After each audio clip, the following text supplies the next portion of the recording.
est bon, le ressuscité. Alléluia.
All right. Bonjour, bonsoir à tout le monde. Jambo enu, mbote na bino, betoabu, mbote na beno nyonso. Voilà, nous sommes là, Anglo-Congo, très content d'être là pour faire l'analyse de l'actualité politique. Vous êtes déjà nombreux, je peux voir. Je peux reconnaître Isidore Tamboué, Albert Benawa. Vous êtes nombreux. Posez déjà des questions. parce que nous n'aurons pas beaucoup de temps, je pense. Des questions, je vous encourage pour que nous puissions gagner du temps, parce que vous en avez. Comme ça, aussitôt que nous terminons notre exposé, et nous allons aborder vos questions, vos commentaires. Voilà. Bonjour mon frère Poté Baoli Bofunda. Bonjour, bienvenue Kolo. Oh, Joseph Chaba. Il est 0h à Los Angeles. My goodness. Wow. Merci pour ces sacrifices. Vous aimez bien votre pays. Et vous aimez bien Anglo-Congo. Ça nous encourage. Alors, aujourd'hui, nous avons deux sujets. Le premier, rencontre de Brazzaville. Vous savez tous, le président Félix Tshisekedi était à Brazzaville. Il est déjà rentré au pays. Il est allé à Brazzaville quasi seul. C'est-à-dire, il ne s'est fait pas accompagner par la patronne de la diplomatie congolaise, moins encore d'après nos renseignements, son conseiller en matière diplomatique, même pas son conseiller spécial chargé de la sécurité, M. François Beya, qui a de très bonnes relations avec le président Sassou Nguesso. Et ça nous a tiqué. Nous nous sommes dit, pour un chef de l'État, se déplacer comme ça, c'est vrai que Kinshasa et Brazzaville, ce sont les deux capitales les plus proches du monde. C'est comme si il allait dans une autre commune de Kinshasa. Ça c'est vrai parce que celui qui prend une vedette pour aller à Brazzaville et celui qui quitte Kinshasa pour aller à Maluku, celui qui prend la vedette pour faire la traversée va arriver avant celui qui part de Kinshasa pour Maluku. Alors que celui qui part de Kinshasa à Maluku, il est toujours à Kinshasa. Mais Brazzaville, c'est la capitale de notre pays, du Congo, de la République du Congo, et il est allé là-bas rencontrer son homologue, le président Denis Sassou Nguesso, qui est aussi le président en exercice de la CIRGL, la Communauté internationale des pays des Grands Lacs. C'est une organisation sous-régionale. Officiellement, on nous a parlé que le président Félix Tshisekedi allait rencontrer son homologue d'en face pour parler de Covid-19. Bon, quelqu'un m'a dit, mais est-ce qu'ils ont trouvé les vaccins ou quoi pour qu'ils en parlent à huis clos? Quelqu'un d'autre a fait un commentaire quand j'ai publié l'information, il a dit Covid-19, ça peut être les surnoms qu'ils ont donné à quelqu'un. C'était aussi pour parler de familles qui sont bloquées de part et d'autre, au Congo-Brazzaville, au Congo-Kinshasa, quand les deux gouvernements avaient pris des mesures de fermer leurs frontières respectives suite à Covid-19. Et en plus, c'était pour parler aussi de la crise qu'il y a entre la République démocratique du Congo et la Zambie. Vous savez, depuis un certain temps, on parle de la présence des hommes armés qui seraient venus de la Zambie. Kinshasa avait envoyé une délégation à Harare, notre ministre des Affaires étrangères, avait conduit une délégation à Harare et qui avait rencontré le président zimbabwéen Emmerson Mnangagwa, qui il est le président en exercice de l'organe en charge de la paix, de la sécurité dans la SADC. Le ministre des Affaires étrangères du Congo-Brazzaville, Jean-Claude Gakoso, avait aussi effectué une tournée dans la sous-région, Congo-Kinshasa, à Lusaka, pour les comptes du président Sassou Nguesso, pour essayer d'appuyer la démarche de la SADC en vue de résoudre ces conflits frontaliers, entre guillemets, entre le Congo-Kinshasa et la Zambie. Tout ceci est connu. Mais quand un chef de l'État se déplace pour aller traiter des matières, des questions que nous avons relevées ici, il s'accompagne des ministres qui ont en charge, notamment les affaires étrangères. Pour les cas de ce voyage, il devrait aller avec la ministre des Affaires étrangères, son conseiller diplomatique, il devrait aller avec le ministre de la Santé, le ministre de l'Intérieur, peut-être aussi avec le gouverneur de la ville de Kinshasa, et même le numéro 1 de la DGM et le patron de l'ANER. Tel n'était pas le cas. Ça veut dire quoi? Ça veut dire que au centre de cette rencontre, il y a un sujet très confidentiel, très sensible, que les deux chefs d'État devraient aborder. Alors, pour s'assurer qu'il n'y ait pas de fuite, le président est allé quasi seul, à l'exception de quelques gardes, et ils ont eu une série de huis clos, d'entretiens à huis clos. À l'issue de cette rencontre, le président de la République, avant de rentrer à Kinshasa, il a parlé à la presse. J'aimerais balancer l'élément audio. Ensuite, nous allons faire l'analyse suivante.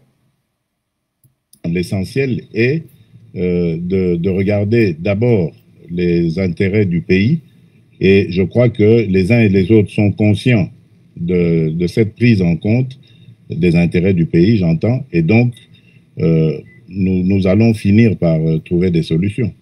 Ce que je peux vous assurer en tout cas, c'est que nous n'allons pas vers une rupture de la coalition, ça c'est certain. Mais évidemment, d'ailleurs en ce moment, il y a des délégués des deux camps qui se voient, qui discutent pour essayer de déblayer le chemin et de voir de nouveau les conditions de pouvoir regarder dans la même direction. Mais ça ne doit pas vous déranger cela, parce que c'est tout à fait inhérent à une jeune démocratie, à une première expérience politique. C'est la première fois, je vous le dis, que nous vivons une telle situation dans ce pays-là. Donc, ça ne pouvait pas se passer parfaitement. Même dans les vieilles démocraties, les coalitions ont toujours posé des problèmes. Donc, ça ne doit pas choquer. Voilà, nous avons là tous suivi le président de la République qui a parlé à la presse alors qu'il était sur le point de quitter Brazzaville. Il est clair que s'il a abordé ce sujet, c'est parce qu'on lui a posé la question et il nous a un peu donné la lumière sur cette question de la rupture ou la fin de la coalition FCC-CACH. Cette rencontre du président de la République intervient quelques jours après que la Mouka mais essentiellement représenté par les MLC. Avec ses militants, ils ont marché dans la ville de Kinshasa pour demander que M. Ronsa Malonda soit récusé et que l'on trouve quelqu'un de crédible, de compétent pour diriger la CENI.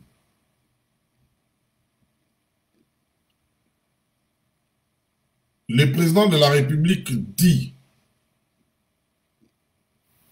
qu'il y a une rencontre, une discussion qui s'est faite à Kinshasa entre les délégués des CACH et du FCC, et il dit, il espère, il croit que ces discussions prennent en compte les intérêts du pays.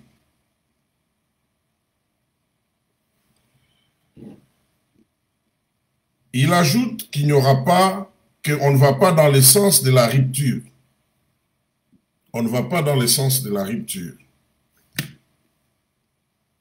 Bon, j'ai lu dans les réseaux sociaux des gens qui ont manifesté leur mécontentement en disant, beaucoup de gens, il faut le dire, la majorité d'ailleurs, pensant que les propos du président de la République sont malvenus. C'est comme s'ils attendaient que le président dise qu'il y a rupture entre FCC et CACH. Mais attention, c'est une déclaration grave que de dire ça, surtout à l'étranger. Parce que quand on dit qu'il y a rupture, il y a des conséquences. C'est-à-dire que le gouvernement va tomber. C'est-à-dire que le président de la République, soit il va nommer un informateur pour identifier une autre majorité, ou alors il va procéder à la dissolution du Parlement actuel. Ça, ce sont des décisions très très graves qui ne se prennent pas à la légère. Il faut beaucoup de consultations. Il faut s'assurer que quand on fait tomber le gouvernement et que on lance un informateur sur le terrain politique pour aller identifier notre majorité, on doit s'assurer que on aura une majorité autre que celle qu'on a aujourd'hui. Parce que si elle sera la même, mais à quoi ça sert de faire tomber les gouvernements? Et vous savez, les tractations pour former un gouvernement au Congo ont toujours pris beaucoup de temps. Parce que la scène politique congolaise, elle est très mouvante. Et elle varie à tout moment. Elle peut aller dans un sens comme dans un autre. Donc, ce n'est pas quelque chose qu'on dit comme ça à la légère, non. Et le président de la République, avant de le dire, il doit rentrer au pays, il doit rencontrer les membres du gouvernement, conférer avec le Premier ministre, parler avec les leaders de la majorité au Parlement, constater que il n'y a pas d'accord, et c'est alors qu'il va décider de révoquer le Premier ministre et par ricochet tous les gouvernements, ou alors dissoudre l'Assemblée. Or, pendant qu'il était à Brazzaville, il dit que les discussions sont en cours. Et il dit ici, dans cet élément, il n'a pas dit, mais quand vous prenez tout l'élément audio, il dit, en tant que président de la République, en tant que chef de l'État, j'agis en rassembleur. Je suis en train de les paraphraser. Donc, son souhait est que les gens soient ensemble. Mais les discussions là où elles se déroulent, si elles marchent bien, tant mieux. Mais quel pourrait être le but de ces discussions? C'est justement de regarder, est-ce que la manière dont nous travaillons en tenant compte des intérêts du peuple ou nous sommes en train de passer notre temps à nous combattre? Deuxièmement, en tant que gouvernement, ils doivent avoir une position identique pour tous les membres du gouvernement sur toutes les grandes questions du pays.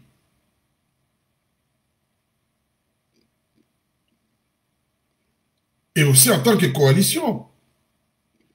Parce que ce n'est pas normal sur la question, par exemple, des Ronsard Malonda, les deux composantes de la coalition Cash FCC n'ont pas une même position. Donc le président de la République ne peut qu'avoir un langage optimiste jusqu'à ce qu'il se constate sur le terrain qu'il y a une impasse.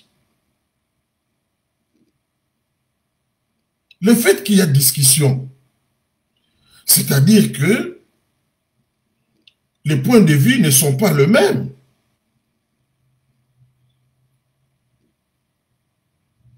C'est tout à fait clair.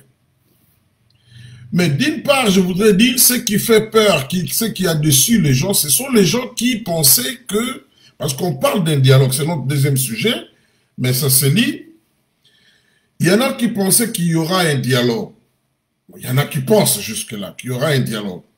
Du type dialogue de la cité de l'OIA, dialogue de Senko. Mais qu'est-ce qui peut amener à un dialogue? Et quelle sera la finalité d'un tel dialogue?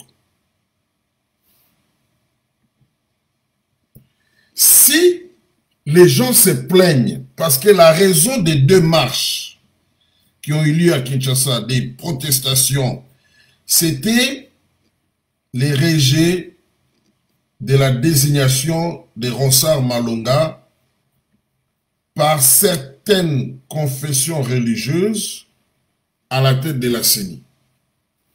C'était ça l'objet de la marche.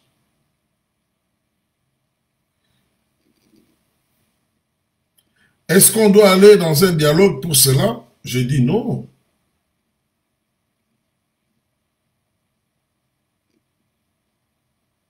Mais est-ce qu'il y a d'autres sujets qu'on peut aborder? Oui, parce qu'il y a crise au pays. Il y a une crise économique. On ne peut pas nier cela. Il y a une crise sociale. Nous sommes en plein Covid-19. Oui, c'est des sujets que l'on peut aborder, mais dans quel cadre? Tout le problème est là. Tous les partis politiques de l'opposition, ou les grands partis de l'opposition, sont représentés au Parlement et au Sénat. Pour faire partir Jean-Marc Abound, on n'est pas sorti du cadre institutionnel.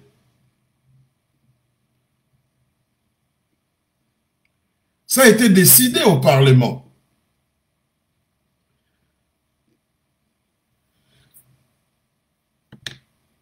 Est-ce que ces questions-là peuvent être résolues dans le cadre des institutions? J'ai dit l'ampleur des problèmes aujourd'hui, oui. Mais si les FCC s'entêtent sur la question des Malonda, la crise va s'empirer. Et si les FCC, qui n'a fait que surseoir les deux projets de loi de M. Minakou et Sakata,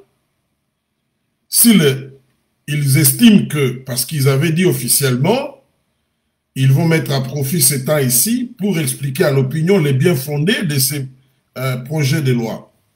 S'ils estiment qu'ils doivent relancer l'ère de marche au niveau du Parlement, ça va contribuer à empirer la crise.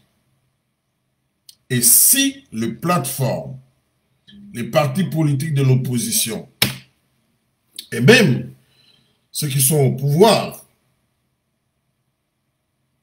mettent les gens dans la rue, la société civile, et font pression, eh bien, on peut ouvrir, élargir les dialogues, sortir cela du cadre institutionnel, mais en sortant, en organisant un dialogue en dehors du cadre institutionnel,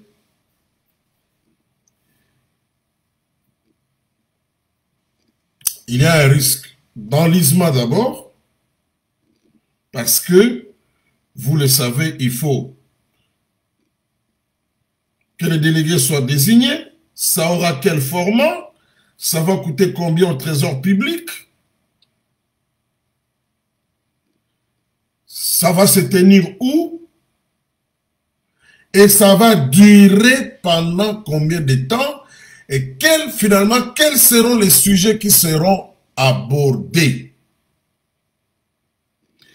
Si enlisement, donc, la crise va s'empirer davantage.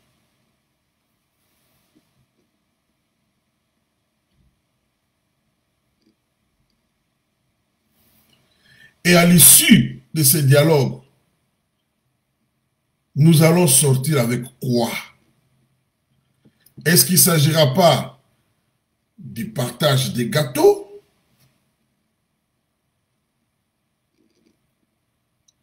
Les gens ont marché réclamant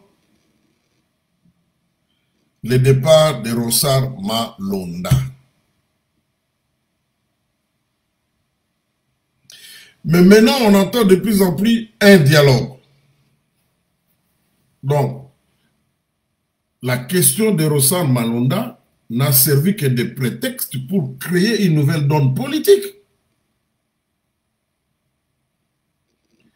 Moi, personnellement, je ne suis pas contre le dialogue, mais je fais voir seulement que ces dialogues, s'il y aura dialogue, risque d'amener encore le pays dans une crise beaucoup plus grave. Je pense que les gens doivent se retrouver autour de la table pour parler de la réforme de la CENI, de la loi électorale et de la désignation d'un président de la CENI qui sera le résultat d'un consensus pour qu'il n'y ait pas contestation. Parce que là, nous sommes déjà dans la contestation des résultats des élections de 2023 avant même qu'on entre dans le processus de 2023. C'est déjà la contestation et il y a eu déjà des morts et des blessés.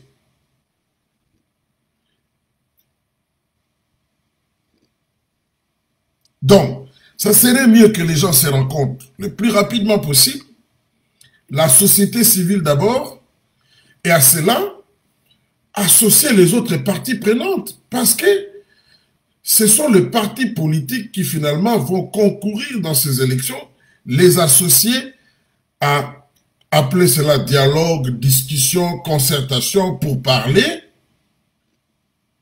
pour que l'on prépare bien ces élections. Et si, après une telle rencontre, suite aux résolutions qui seront prises là-bas, si ça va demander que la loi électorale soit amendée, on va proposer cela au Parlement, et le Parlement et la Chambre, dont l'Assemblée nationale et la Chambre haute pourront procéder à l'amendement. Parce qu'on a encore le temps. Mais si c'est pour aller dans ces dialogues, pour partager les postes, entrer dans une transition, je crois que c'est dangereux. Dangereux pourquoi? Si c'est une transition, ça veut dire que le compteur est à zéro. Excusez-moi.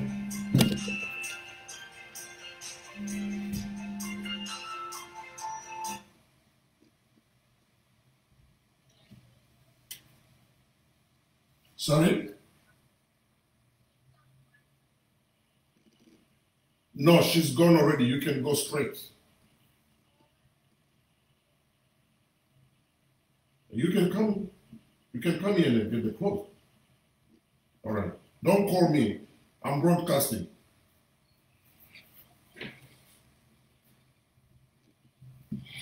Excusez-moi. Là, c'était ma fille qui... Alors, si c'est pour remettre en cause l'ordre institutionnel actuel, donc on va entrer dans une transition. La conséquence pourrait être quoi? En fait, c'est remettre les compteurs à zéro. On peut assister à une requalification de certaines personnes par rapport aux élections prochaines. Et c'est ça le piège. Parce que le dialogue va impliquer les FCC, la MOUCA, CACH et les autres forces, la société civile. Une fois que les gens vont au dialogue dans ce sens-là, est-ce qu'ils vont laisser la Constitution intacte?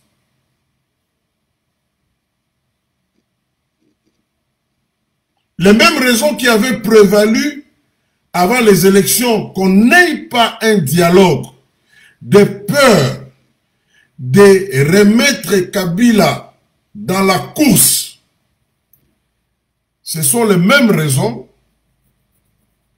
pour lesquelles moi j'estime qu'on ne doit pas faire un dialogue fourre-tout. On doit plutôt faire un dialogue, organiser une discussion autour de la question du processus électoral. Et si jamais le FCC reconsidérait sa décision de surseoir au projet de loi, à ce moment-là, on peut aussi inclure cela, mais si on ouvre à tout, écoutez, il y a risque.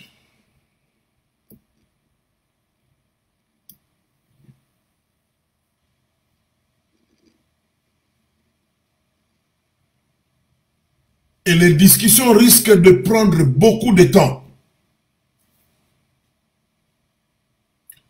La solution idéale serait, si jamais les discussions qui se passent entre FCC et CACH n'aboutissent pas, elles peuvent aboutir, mais c'est dans la pratique qu'on verra que ces gens veulent vraiment travailler ensemble ou pas pour l'intérêt du peuple.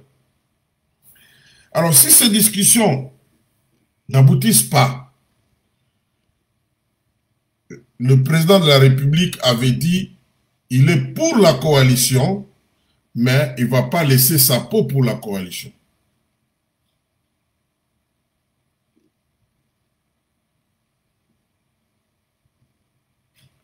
À Brazzaville, il a dit les discussions vont dans le bon sens. Mais on n'est pas encore au bout des discussions. Il y a peut-être des questions autour desquelles il y aura une forte divergence. On peut se retrouver dans une impasse et il va tirer toutes les conséquences qu'il faut. Et dans ce cas-là, il faudra alors qu'il nomme un informateur pour identifier une nouvelle majorité. C'est la solution la moins coûteuse en termes de temps et en termes de finances. Mais si on doit procéder à la dissolution du Parlement, dans 60 jours qui suivent, il faut organiser d'autres élections. Est-ce que le Congo a le moyen financier pour faire face à une telle situation? Objectivement, non.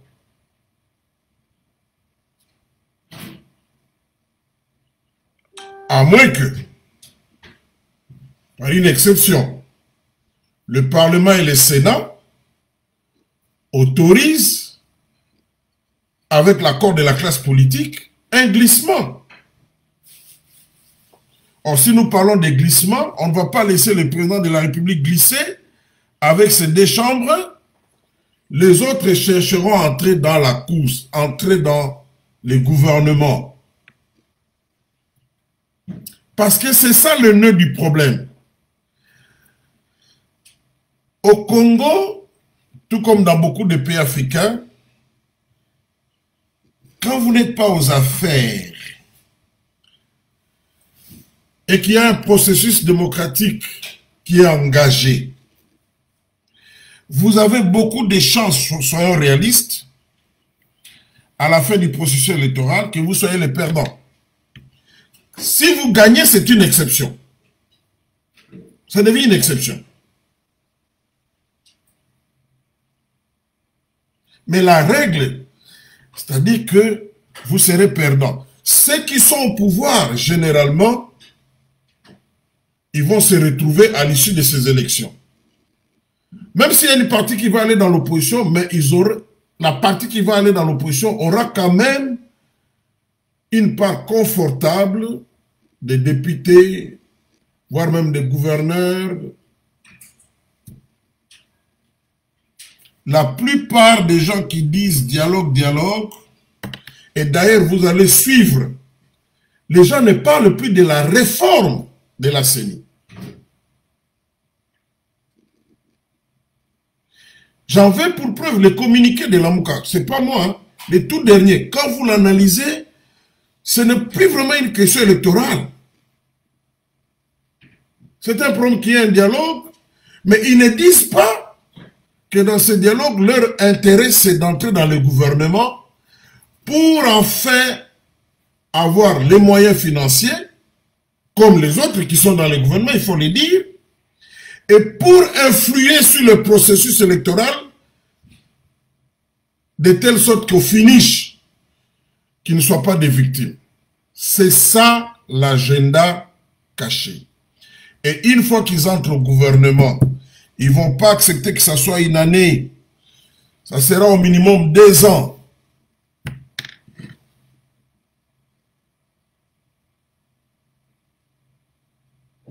Voilà les dangers auxquels nous faisons face.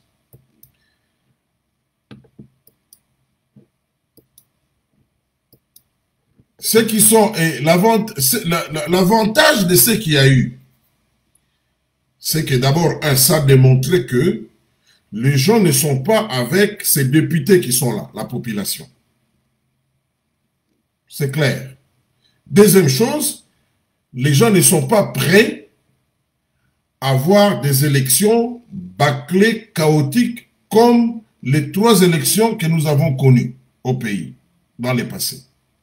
Mais n'oublions pas, il faut être réaliste et souple. Ce n'est pas la première fois que les gens contestent la CENI ou ses méthodes de travail. Souvenez-vous, en 2011, ce qu'on appelait jeudi, chaque jeudi, il y avait des marches de l'UDPS.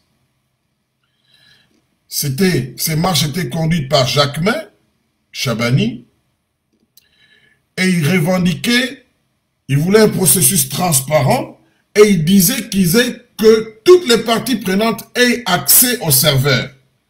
Jusqu'au moment où ils sont allés aux élections, ils n'avaient pas accès au serveur.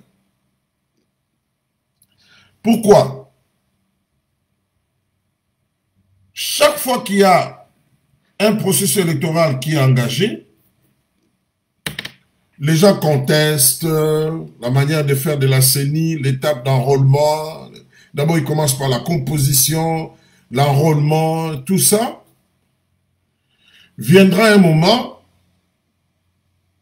pour éviter l'illégitimité à la tête du pays, la communauté internationale, qui bien sûr va aussi dénoncer certaines choses, le manque de transparence, à un moment donné, cette communauté internationale dira « allez aux élections ». Sans qu'il y ait un vrai changement dans les conditions d'organisation d'élections. En fait, c'est un raccourci malheureux qu'ils prennent.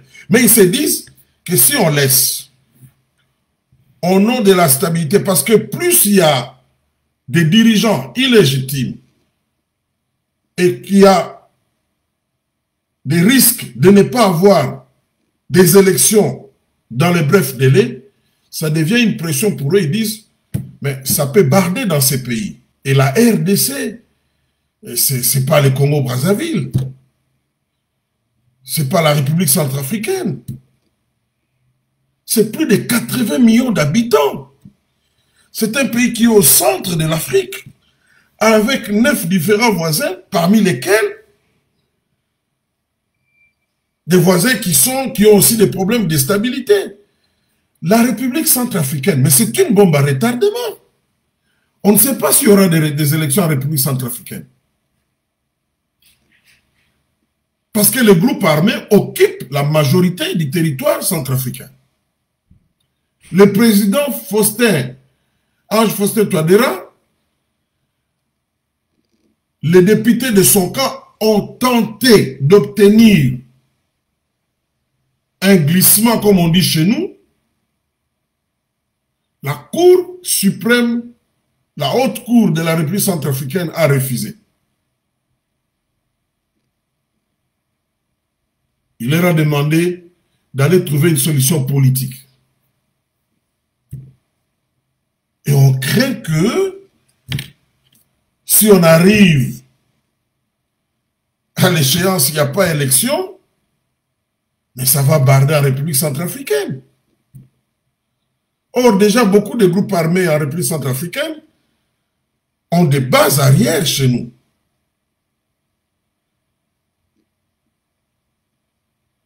Et c'est là s'il y a des troubles à Bangui et dans d'autres provinces de la République centrafricaine qui sont des provinces voisines avec le nord ou le sud du Bangui, et j'en passe, les populations civiles vont se déverser chez nous. Et souvent, ces populations, quand elles arrivent, oui, ce sont des réfugiés, mais parmi eux, vous allez trouver des milices qui risquent de se réorganiser pour faire des attaques dans leur pays d'origine. Ou bien même sur place. Commencer à créer l'insécurité sur place contre les Congolais même. Se disputer des espaces. Et maintenant, on parle de beaucoup de diamants à l'Équateur. Ça peut être une raison pour qu'il y ait une grande instabilité là-bas. Donc, ce sont là des éléments à prendre en compte.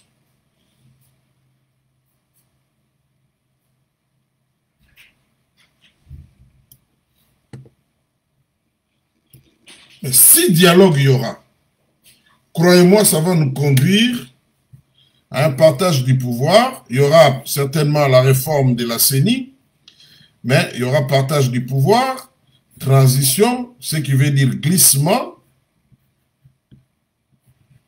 et le FCC sera partie du jeu. C'est clair. Avec les risques que Kabila se retrouve dans la situation où il peut entrer dans la course. Parce qu'au nom de quoi vous allez demander, par exemple, à Jean-Pierre Mbemba de devenir candidat, d'être éligible, sans que Kabila le soit. Ce sera des revendications politiques en ce moment-là. Et la loi sera modifiée en fonction, ou la Constitution, en fonction de la prise en compte de ces revendications-là.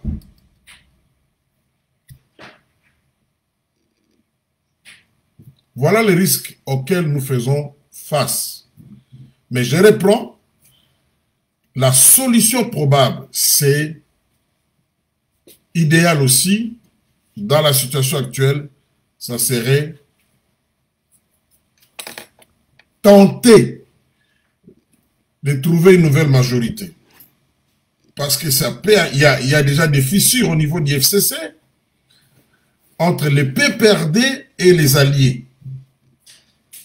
Et s'ils apprennent qu'il y a des consultations pour que les gens entrent dans le gouvernement, ces fissures vont s'agrandir pour conduire à une rupture entre eux. Et à ce moment-là, la majorité peut changer de camp. Mais c'est un risque. Rien n'est garanti que ça va réussir. Ça doit être bien étudié de la part des chefs de l'État et de ses collaborateurs avant de s'engager dans cette voie-là. Quoi qu'il en soit, il n'y a pas une solution facile. Je reprends encore, il n'y a pas une solution facile. Je voudrais prendre des questions. Je voudrais dire ceci. Si c'est que le président Félix Tshisekedi aille à parler avec le président Sassou Nguesso est exactement ce qui fait l'objet des discussions entre les deux camps à Kinshasa, je ne vois pas pourquoi il se déplacerait de la manière dont il s'est déplacé pour aller au Congo-Brazzaville. Moi, je n'exclus pas une rupture, mais il ne revient pas à lui en tant que chef de l'État d'être le prophète des malheurs pour dire qu'il y aura une rupture. Parce qu'il est clair qu'il y a des choses qu'il ne va pas accepter. Ou alors, le fait qu'il ait un tel langage, ça peut être le résultat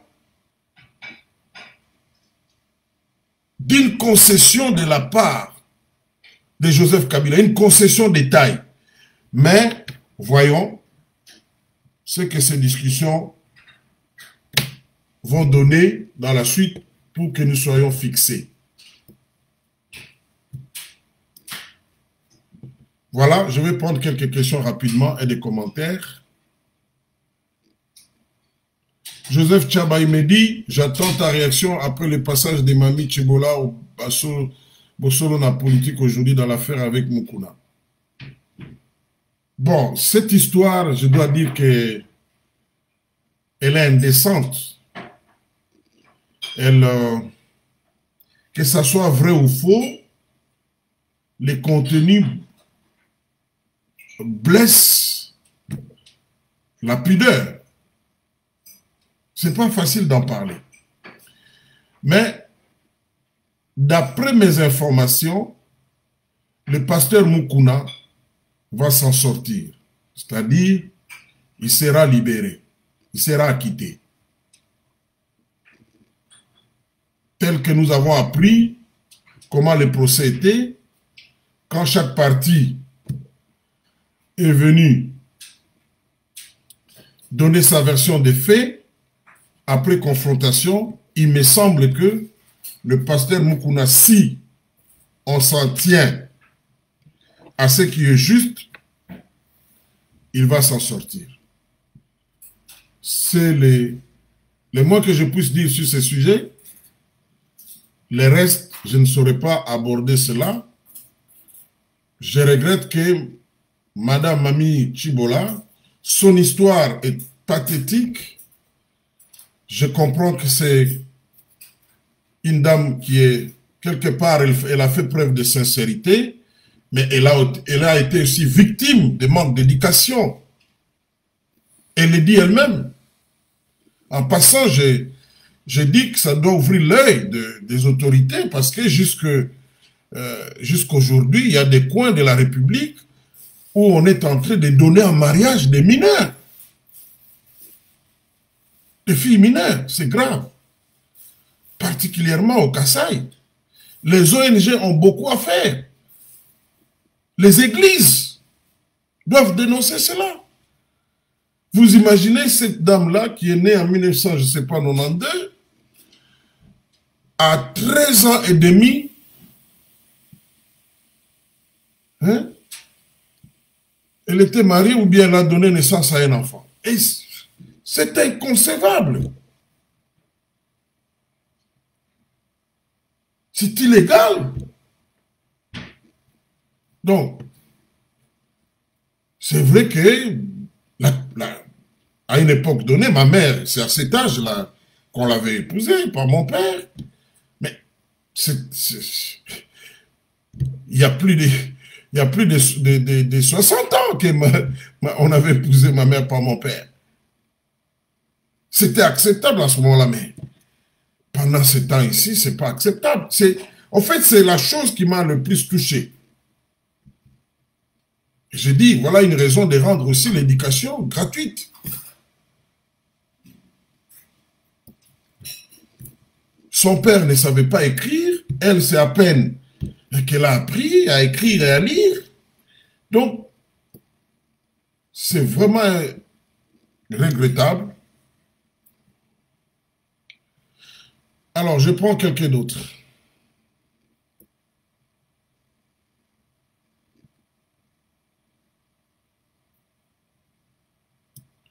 Isidore Tamboué dit pourquoi le président tâtonne avec la coalition au lieu de dissoudre le Parlement et faire les choses autrement.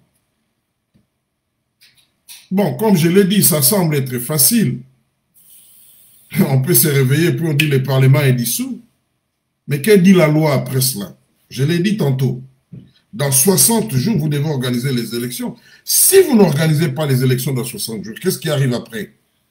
Mais c'est une crise politique très grave, aux conséquences inimaginables.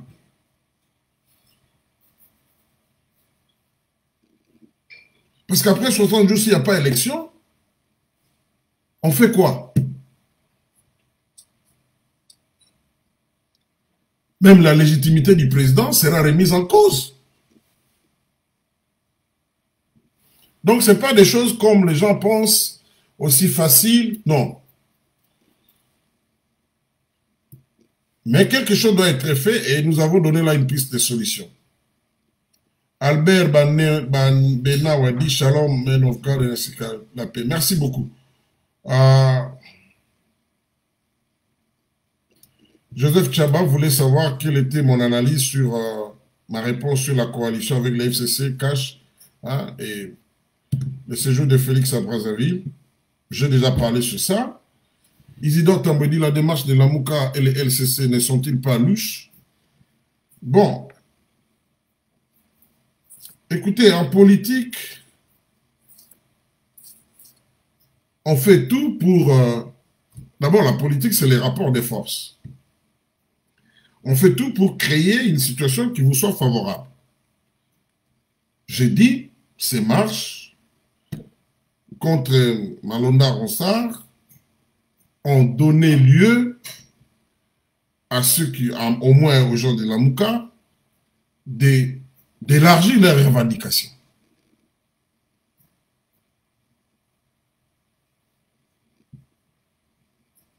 Mais est-ce que ce qui a été fait, c'est suffisant pour que l'on ait un dialogue? Je ne pense pas. Mais s'il continue, et si ça prend de l'ampleur, en ce moment-là, on pourrait envisager un dialogue qui va aller au-delà du cadre du processus électoral, et même qui sera un dialogue qui ne va pas se dérouler dans le cadre des institutions. C'est possible. Mais ce n'est pas, on n'en est pas encore là. Et n'oublions pas, ceux qui sont en train de discuter, les FCC, ils tiennent compte de cette situation-là. Ils savent que s'ils ne s'entendent pas, eh bien, l'alternative, ça sera quoi? On ira dans un dialogue. C'est vrai que ça peut relancer Kabila, mais ça peut aussi se tourner contre eux. Donc, cette possibilité d'avoir un dialogue en dehors du cadre institutionnel peut les stimuler à faire des concessions là-bas. Pour ne pas donner lieu aux autres de venir et dire non, ça ne va pas, allons dans un dialogue. Ça peut être le cas.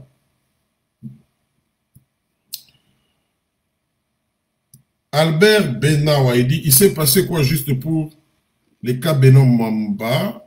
Paraît-il que sa famille est avec lui.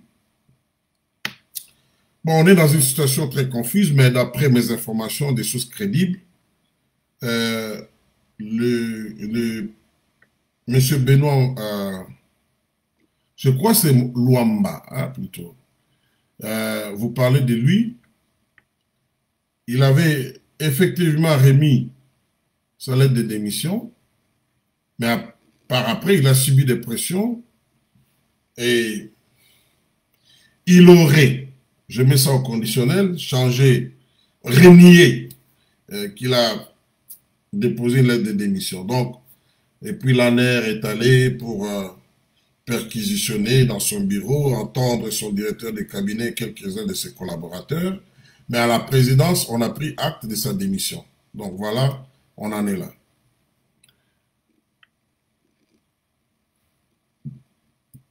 Merci beaucoup, bienvenue Kolo. Bianco, le primo volarisé, dit, Papa Anglo-Congo, peut-on déduire de la déclaration du président de la République sur la coalition que celle-ci, malgré les tumultes entre les CACH et le FCC, que pour le président de la République, cette coalition restera de vigueur jusqu'à la fin de son mandat? Non, on ne peut pas déduire comme ça parce que les discussions sont en cours. Quand il y a discussion, en dépit de son optimisme, et d'ailleurs, je l'ai dit, dans sa position de chef de l'État, il ne peut qu'avoir un discours optimiste, mais les choses sur le terrain peuvent prendre une autre tournure. Parce qu'il s'agit de discussions. Et personne n'a les revolvers à l'attente pour dire que donc, ça peut aboutir, tout comme ça ne peut pas aboutir. Voilà ce que je peux dire. Mais il n'en est pas content, bien sûr. Il n'est pas content de cette coalition.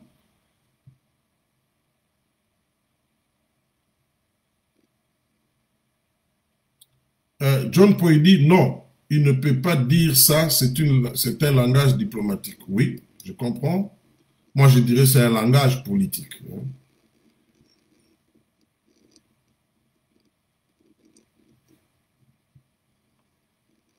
Pasteur Léa Loti Kapambe dit c'est un langage politique, rien d'autre, car après tout, ce qui s'est passé, le président n'est pas aveugle. Non, pas du tout. Sinon, il n'aurait pas autorisé l'UDPS à aller marcher après sa rencontre avec Joseph Kabila. Donc, le fait que les gens parlent, le fait qu'il y ait un discours d'apaisement, ne veut pas dire forcément que les choses sur le terrain vont aller dans ce sens.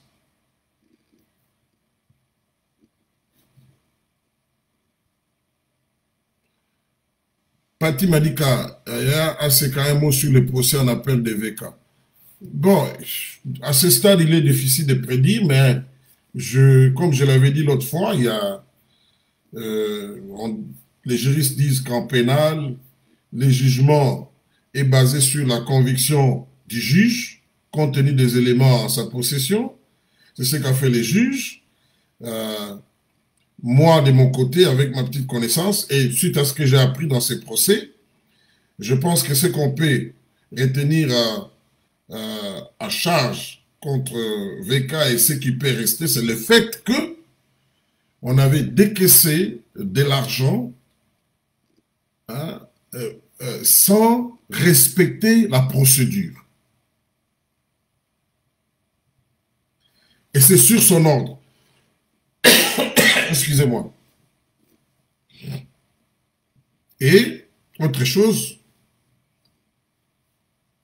comme par hasard, mais ce n'est pas par hasard, on a constaté un enrichissement de ses proches pendant cette période-là qu'on a passé ces mariages, ces marchés à ces Libanais. Mais je l'ai dit pour d'autres raisons aussi de sécurité sur le plan international. Nous avons affaire à un Libanais qui est proche de Hezbollah et dont l'un des enfants a amené l'argent au Liban en liquide, des millions de dollars. Qu'est-ce que cet argent était parti faire au Liban? Les autres États, particulièrement les États-Unis et Israël, étaient très intéressés par rapport à ces procès. Donc c'est aussi une des raisons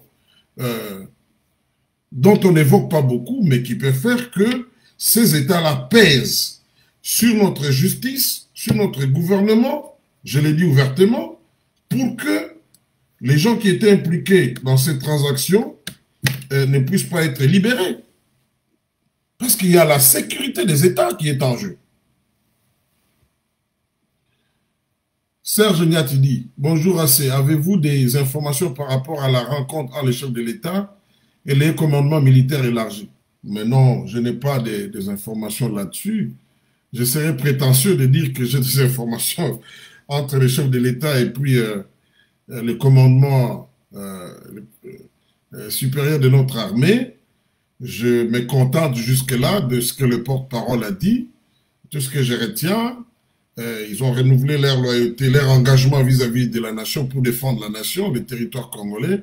Et puis, ils ont exprimé leur loyauté vis-à-vis du commandant suprême des forces armées congolaises, le président de la République, Félix-Antoine Tshisekedi. Donc, voilà ce que moi je retiens de cette rencontre.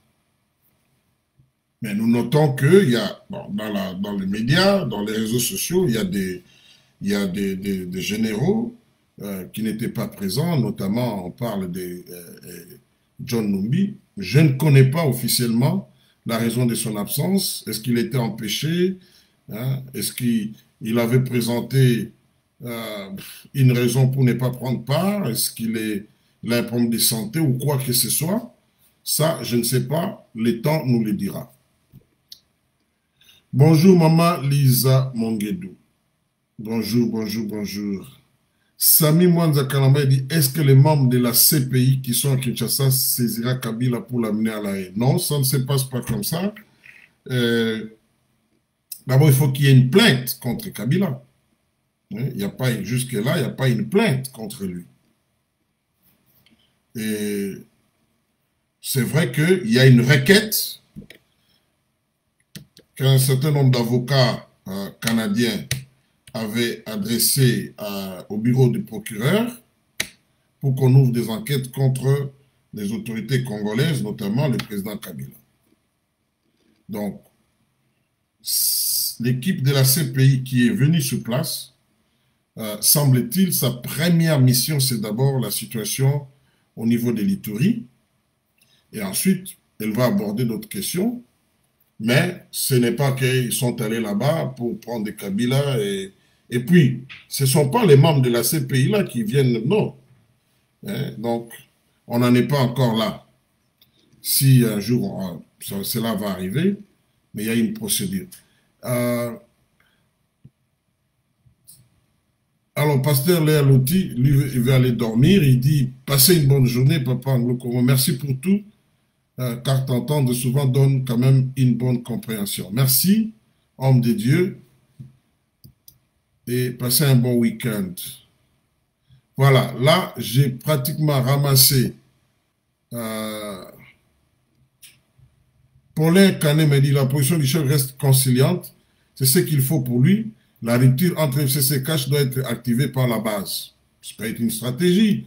Le président de la République n'a jamais demandé aux gens de l'UDPS d'aller protester contre Rossar Malonda, mais l'UDPS reste libre quand il estime sur une question que le gouvernement prend une direction qui ne lui plaît pas dans le cadre de l'exercice des droits de liberté, des droits de manifestation. Ils peuvent activer leur base pour dire ça ne va pas. Et le président de la République, lui, essaie de rester, comme disait le feu maréchal Mobutu, paix à son âme, au-dessus de la mêlée. Voilà.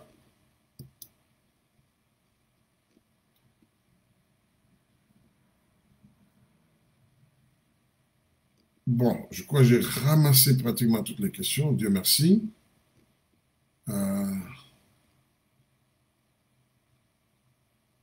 En tout cas, je n'ai pas laissé une question sans réponse, à mon avis. Voilà, je termine en disant que continuons à prier. Tout n'est pas dit dans le cadre de cette analyse. Et puis, nous ne connaissons pas vraiment la teneur des entretiens entre le président Félix Tshisekedi et son homologue d'en face. C'est vrai qu'officiellement, on a parlé de tout ce que j'ai évoqué, mais comme je l'ai dit, ça ne justifiait pas son déplacement dans les conditions que nous connaissons, hein, et puis passer autant d'heures là-bas. Nous allons, dans la mesure du possible, chercher à savoir il s'agissait de quoi, hein, et si nous avons des éléments d'information fiables, nous viendrons vous les communiquer. Et si vous avez aussi des informations à ce sujet, n'hésitez pas, donnez-nous, parce que parmi vous, il y a nos sources aussi. Allez, continuez à prier pour notre pays, que Dieu vous bénisse, passez un bon week-end Mina mipenda sana, Mungu amibariki. Bye.